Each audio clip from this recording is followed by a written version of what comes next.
Satyanarayana, CIT జిల్లా కార్యదర్శి. Government హాస్పిటల్లో పనిచేస్తున్న స్లీపర్లకు ప్రభుత్వ జీవో ప్రకారము 16,000 రూపాయలు వేతనాలు ఇవ్వాలి.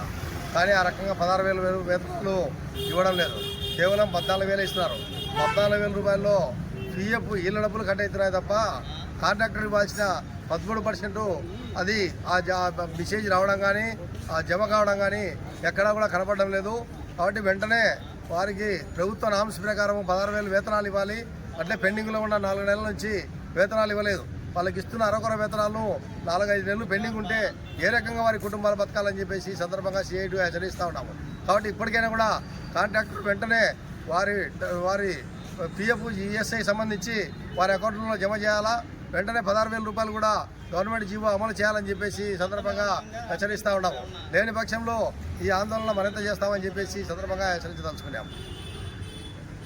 జిల్లా ఆసుపత్రిలో 350 పడకల గవర్నమెంట్ హాస్పిటల్ ప్రొద్దుటూరు ప్రాంతంలో ఉంది.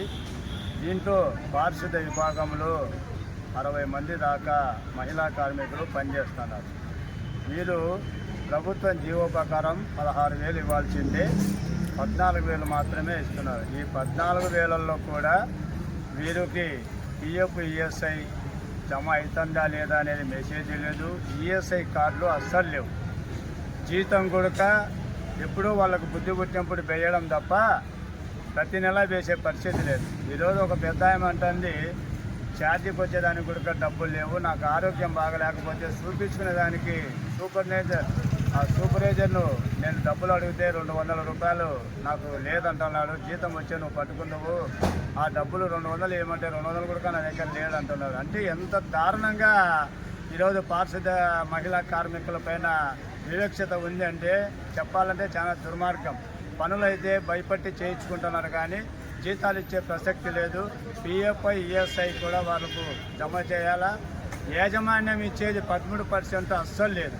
ఇది కూడా డబ్బులు మెసేజ్ రావడం లేదంటే కట్టడం లేదనేది అర్థమవుతుంది. కాంట్రాక్టరు మొండిగా వ్యవహరిస్తున్నాడు. ఇక్కడ సూపరింటెండెంట్ గారిని కూడా చాలాసార్లు కలిసాం, వినతి పత్రాలు ఇచ్చాం. నేను ఫోన్లో మాట్లాడినాను, ఇస్తాడని చెప్తున్నాడు. ఇప్పుడు కూడా ఆయనను కలవాలని వెళితే లేడు, కడపకు పోయినాడు అంటున్నారు. చాలాసార్లు ఆయనను కలవిచ్చాం, వినతి పత్రాలు ఇచ్చాం, స్పందన అయితే లేదు.